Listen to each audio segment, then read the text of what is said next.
有传言说蒙拉军、善邦东部民族民主同盟军参与了缅北果敢战事，与果敢同盟军围攻果敢四大家族，并称蒙拉军已经抵达果敢老街外围的波罗寨。本频道对网传消息暂未找到可靠的官方信息源，但如果蒙拉军加入果敢战士，也不出乎意料，毕竟其有参战历史。蒙拉正规军约3500人，民兵约2000人。从司的角度看，果敢同盟军的掌权人彭德仁、彭大顺是蒙拉一把手林明贤的大舅哥，彭德仁之父彭家声是林明贤的岳丈。从公的角度看，蒙拉、果敢两支民地武装同属于缅甸和平民主发展阵线，有政治联盟关系。于公于私，蒙拉军都有参战的理由。本频道认为，以蒙拉的政治立场和发展路线来看，其单独赴果敢参战的可能性不大，但如果佤邦加入战局，其大概率会参与。真假还是要朋友们自己分辨了。今天我们就说说蒙拉。开始今天的节目之前，欢迎大家订阅我的 YouTube 频道，才不会错过更多精彩内容。蒙拉通常被称作小蒙拉，这是为了与中国云南省的勐腊县区别开。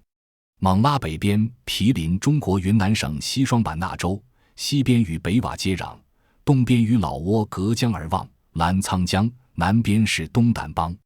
从地理上看，勐腊身居缅甸东北一隅。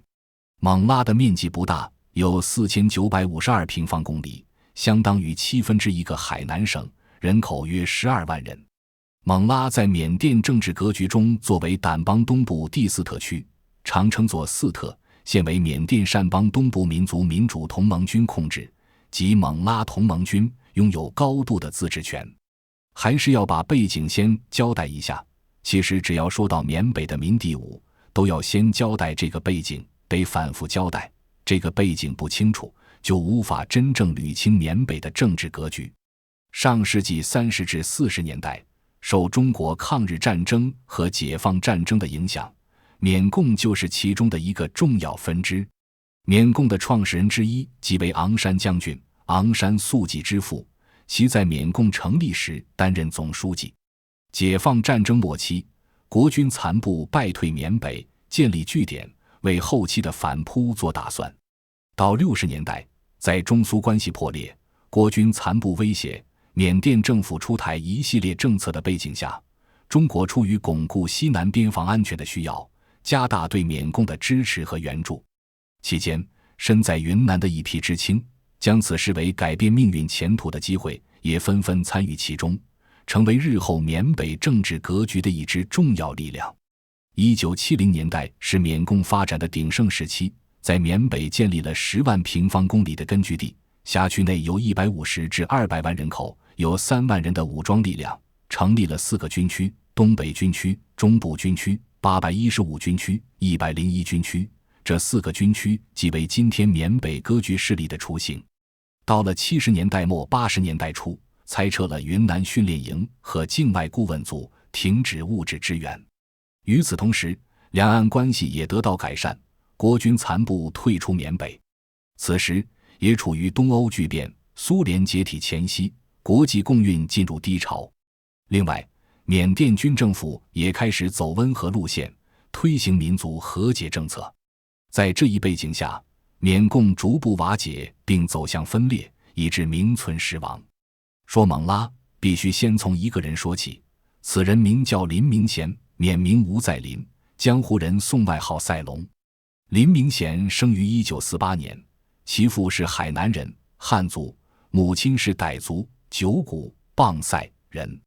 妻子叫彭新春，是果敢王彭家声的长女。也就是说，本次果敢战事的发起者彭家声之子彭德仁是林明贤的大舅哥。1968年，林明贤到云南边境插队，后进入缅甸并加入缅共，成为缅共人民军东北军区303部队特务营战士。1969年，林明贤参加波波山伏击缅军战斗，打死了缅军第2快速机动师副师长丹茂上校、利益等功。1971年，林明贤又参加滚弄、萨尔温江2场战斗，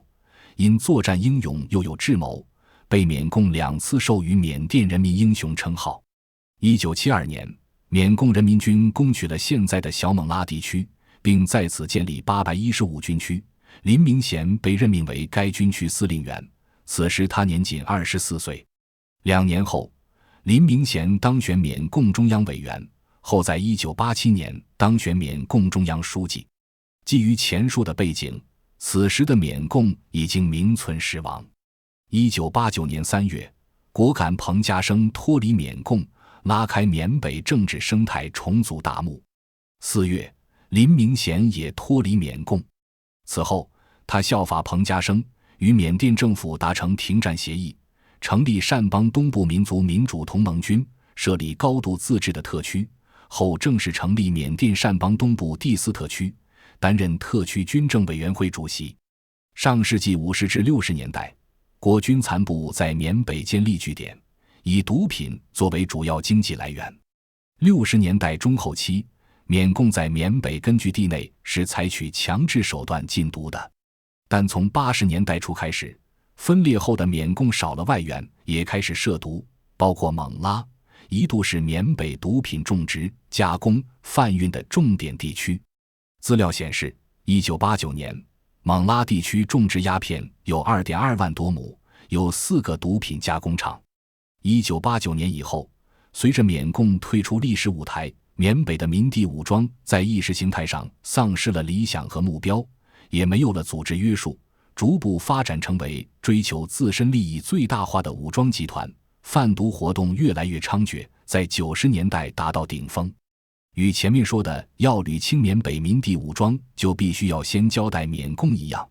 要说明白缅北的毒品经济，就一定要先交代日不落帝国在这里埋下历史隐患。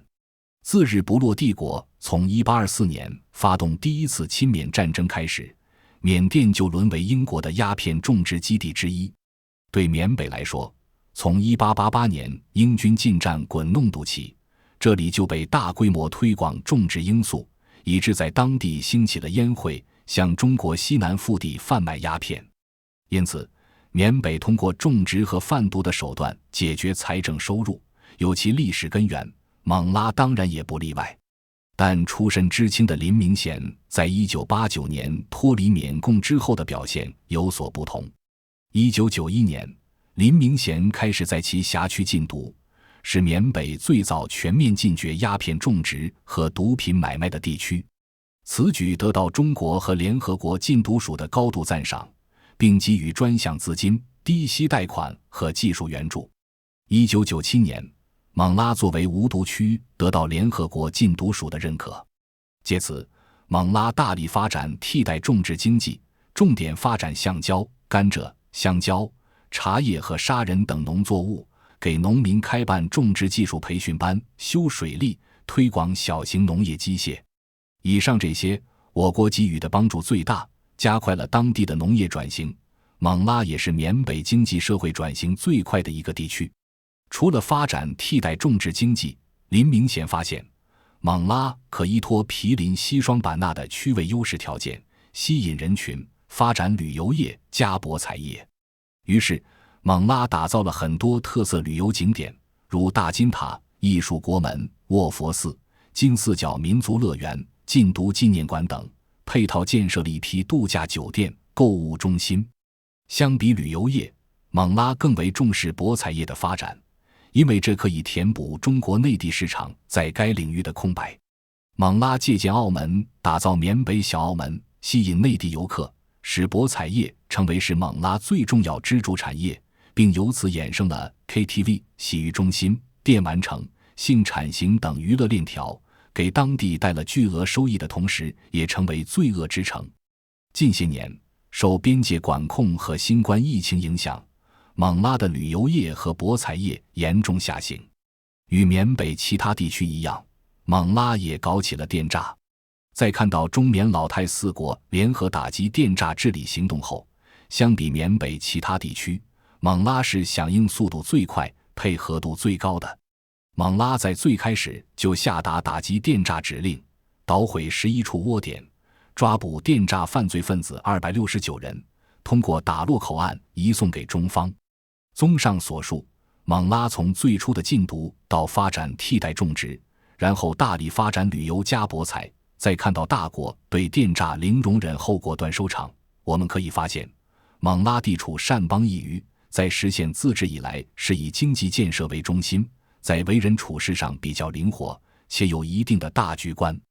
这里有一点值得一说，就是包括林明贤在内的蒙拉领导层大多来源于缅共，且出身知青或深受知青影响。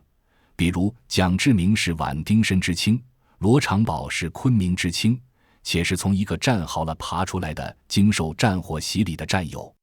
这群人综合素质较高，头脑灵活，有很强的管理能力，还比较团结，得以把小蒙拉治理得井井有条。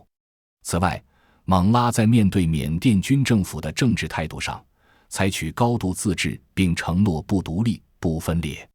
1989年以后，蒙拉与缅甸军政府从未主动挑事对抗，但有人拉大旗的话，通常是佤邦，他也会跟随，在缅甸军政府和缅北一众民地武装之间保持平衡。下面我们来盘点一下蒙拉军的各方面条件。蒙拉和缅甸军政府关系良好。蒙拉军的最高领导人林明贤有缅北丛林之虎、缅北小林彪的称谓。在缅共时期，从基层的战士做起，平战功历经班长、排长、连长等职务，直至升迁为815军区司令员。1989年4月，815军区改其意志，脱离缅共领导，建立善邦东部第4特区。林明贤现在因年事已高和身体原因，蒙拉的日常事务交给儿子林道德打理。彭德仁与林道德。蒙拉军虽然改其意志，不再是缅共时期的全缅甸的人民军队，蜕变为缅甸善邦东部第4特区人民的军队，变成为缅甸民族地方武装。但是缅共人民军时期的作训方法和作战意志，人民军队依靠人民的支持，第4特区在拥军拥属的工作方法和方式都得到了全面的继承和发扬。在应对缅北新形势的变化下，这些工作也是进行了与时俱进的发展。蒙拉军军事实力在缅甸民地武里面算是中型规模，总兵力5000多人，组建有4个旅级作战部队，分别是896旅、369旅、911旅、警卫旅，驻扎在蒙拉县、色勒县、南板县以及部署在蒙拉城区周边的警卫旅。根据缅北局势的变化，蒙拉军总兵力规模实际突破6000人，每年春季招兵3个县新兵总和突破1000人，复转员额小于招兵员额。粗略数一下，南板县超过500多新兵。蒙拉总人口11万，2014年又经过10年和平发展到2024年总人口突破14万，问题不大。蒙拉军总兵力约占总人口的 4.3%， 兵民比例也不算太高。毕竟蒙拉整个控制区面积为4950平方公里，按14万总人口算，每平方公里约为28个人，还有河流和崇山峻岭等地形因素不适合居住，但实际情况还是地广人稀。蒙拉县新兵约270至300人。蒙拉军只有维持部队的一定规模，才能有效地控制地盘。虽然背靠佤邦，与缅甸各方势力以及周边国家都有较好的外事与经贸往来，外部环境良好，天下虽安，望战必危。何况缅北掸邦北部地区刚刚经历10.27军事行动，大量的战区难民来到蒙拉避难，对蒙拉执政者和平民都有深深的触动。色勒县新兵超130人。蒙拉有一定的军工制造能力，得益于地处善邦东部的位置，北邻中国，东接老挝，又有湄公河流过，亦河经6国。蒙拉地理环境、交通和经贸便利，方便军工人才、技术、设备和原料的引进。蒙拉具备轻武器的制造和维修，能满足自身的需求，以及缅北地区的武器的引进和集散地，如新兴2002型轻型轮式装甲车等。蒙拉军部队达到摩托化水平，缅北山高林密，又有河流阻挡，公路往往在大山和河流之间。部队远距离机动通常是轮式装甲车在前开路掩护，越野车和皮卡四肢进行火力掩护，大量兵员坐在最后面的卡车里面。蒙拉军武器装备在缅北民第五里面算比较精良，轻武器里有56式突击步枪、97式突击步枪、M79式榴弹发射器、RPG 火箭筒、德拉贡诺夫狙击步枪、12.7毫米反器材枪等。重武器连营级支援火力为60毫米迫击炮、12.7毫米重机枪、12.7毫米高射机枪、M18式57毫米无后坐力炮等。旅级支援火力为 M20式75毫米无后坐力炮、120毫米迫击炮等。蒙拉军战斗力在缅北地区足够强悍，虽然很难找到作战部队直接参战证据，但是蒙拉军如影随形地在果敢同盟军身后。10.27军事行动中，蒙拉军医疗女兵开辟前线野战医院，保证果敢同盟军的伤员能及时得到前线治疗，并将重伤员及时后送到更高级别的医院治疗，挽救了大量同盟军伤病员的生命。蒙拉军与佤邦联合军、果敢同盟军关系是最铁的，之间合作与共识大于矛盾。合则缅甸政府对其无可奈何，分则缅甸政府愤而治之，谁都不会幸免，只是早晚的事。蒙拉军没有趁着缅北战乱派兵抢占地盘，压根就不想把自己卷进这个事端之中。